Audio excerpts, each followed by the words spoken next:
Welcome back to another episode of TVGP's We Roguelike It. I got the title of the show Title right correct this time, yeah. this time. Oh god. I'm your host, Boston. Joining me as always is Moonpier. Hello. We're week 3 here of Monster Train. Um how'd your train driving go? Operating? Not so hot. Engineering? It turns out the Covenants are a good and a bad idea. Okay. Okay. Did you finish your run yet? No, I had a really great run. And I was like, man, I like beat the 5th boss. I got a new trophy for beating a brand new boss. And I was like, dang, that had to have been the final boss, right? That felt really good. I stomped that boss. And then the train is like, nope, here's another area. And I was like, wait, what? And then I realized there's a button to display the map. And Uh-huh. I had like 3 more zones to go. And I was like, why? What? These runs are so big. What are you doing? Why? So no, I definitely did not. So, you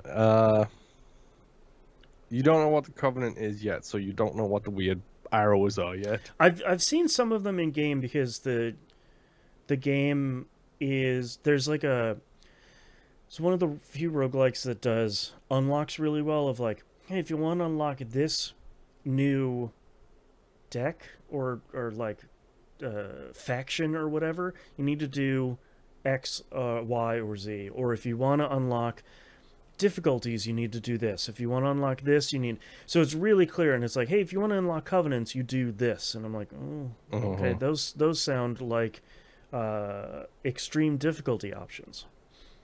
Yes, Oh no. that would be. So, when you complete the Covenant, now I can't find the tutorial node for it again because I've forgotten exactly what it is. But basically, the first time you beat the game, you can start doing covenants, which increases the difficulty. So it's tier 1, tier 2, so on and so Oh, forth so it's in a lot like traditional. Slay the Spire has like 20 levels of that. I never remember what the word is, but it It's sounds the like it's heat thing on Hades exactly, as yeah. well. Yeah. Yeah, it's that thing. Right. Except when you go in it, when you go in a covenant run, you can get really powerful rewards. But by getting really powerful rewards, you get like this little black and white arrow thing currency. Hmm. And when you collect more of it, it increases the difficulty in that run as you collect more of Oh, it. So the more powerful jeez. rewards Okay. you take, the more difficult it gets. Hmm. Interesting. It's me, so I'm going to constantly take all of them Yeah, and I not want to get care. stronger. I got to the final boss on Covenant 1 run, Uh huh. and the guy had 1700 health. Oh my god. That's too much. So I might have to do a couple of runs where I don't take the black and white currency thing Right. because it seems to be the thing that just destroyed me. Like I cruised mostly through that run, Right. but then the second that final boss was there, I was like, I literally don't have the DPS to put down to do enough damage to kill this guy. Right. Like I'm doing 20 to Like, 30 damage if yes, I'm lucky. and he has like 1700 health. Jesus. I was like, I just, I don't got it, bro. I Right. don't got it. This math isn't adding up, man. Uh-huh. Yikes. Okay. Well, goodness. Uh-huh. Yeah, yeah. It's not great. I did unlock the second hero for the plant people, though. Oh, okay. I got them to level 5 and I unlocked the second hero. Don't. I think I prefer the starting hero, but I Okay. don't know because I haven't played with them yet because I just like the plant with the shields. I that was my first run I did this week was playing as the plant faction. I'm not gonna remember what their name is. That was a pretty fun run. I like a lot of how that deck plays overall, because it feels a lot more defensive and thorns based, which I think is a lot more fun than the Hellbound. I think is the first the red guys. I think so, yes. They're a lot more like buffing up armor and just doing a ton of damage.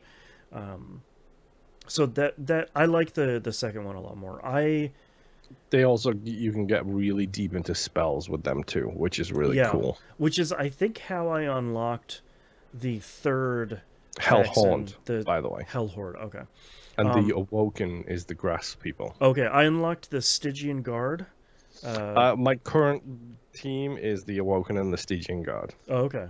They seem really interesting. It seems like Super spell based, I've noticed with them. Like, it's and all about debuffs and buffs. yeah, and it seems like a very synergistic deck. Like it's very synergy focused of you kind of want to build around one specific whatever you want to do. Like you really need to lean into a build as opposed to being like I just want to do more damage. Like that's not really going to work for that deck, which is Uh-huh.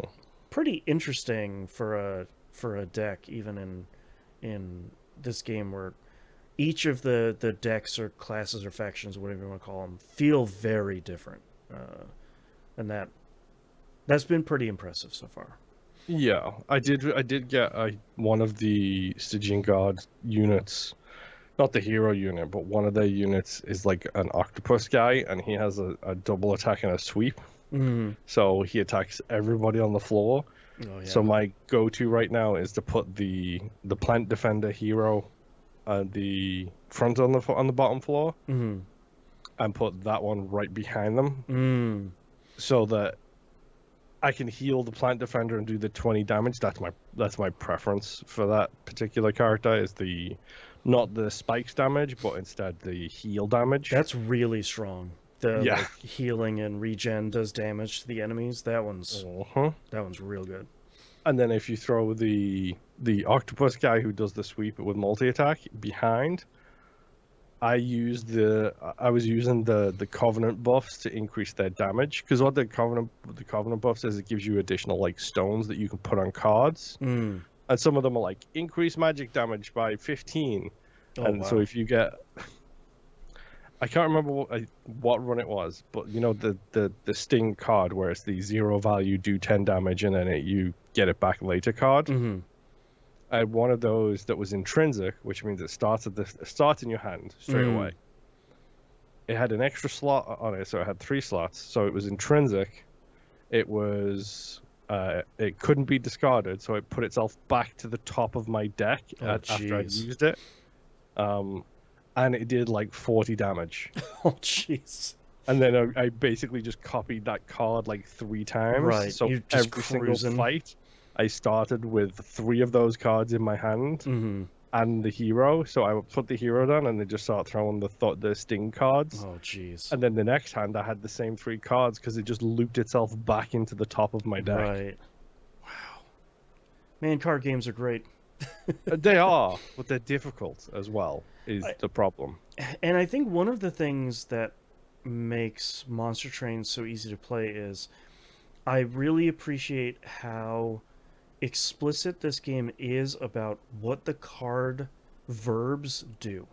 If it has rage, if it has any of these like exhaust or whatever, the card is going to tell you what all of that stuff does every time you look at the card. And I people are probably listening and be like, "Yeah, of course they do." And it's like, "No, think of how many roguelikes we've been of like you got a stats upgrade. What is it? What could it be?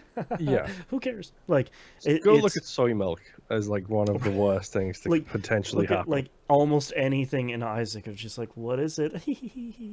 I don't who Uh-huh. knows.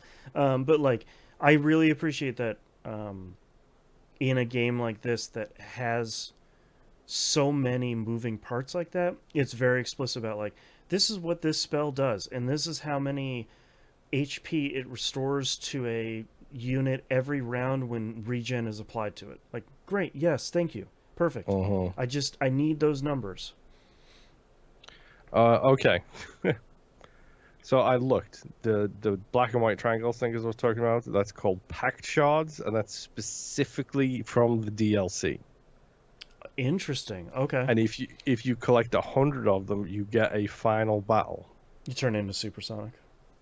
Um, no, it looks horrifically rough. Oh boy. Okay. Well, we're not going to run into that. That's for sure. No, I hope not. Jeez. probably not. Yeah. Oh man, I didn't have really any time to play any games this week, but I tried to squeeze in as many rounds of this as I could, and I am honestly I'm just having a great time playing this. If I had a larger phone, like if my phone's screen size was bigger, I'd probably play this a lot more on iOS. Right now, I'm Hmm. playing on PS5, um, but it's just it's great. Especially on console, it works really well with controller too, which I think we've run into a bunch of games over time that's just like, boy, you this was not made for controller at all. Sheesh. Yep. So Yeah, no, it feels pretty solid for that yeah, kind of stuff. yeah. All right. Any final thoughts here for week 3? No. I'm debating turning off the DLC so I can see if I can actually make progress on, on the covenants Right. without that thing. Right. Yeah. All right. Well, that's week 3 here of Monster Train. Thank you very much, everyone, for listening. We'll see you next run. Bye. Boy.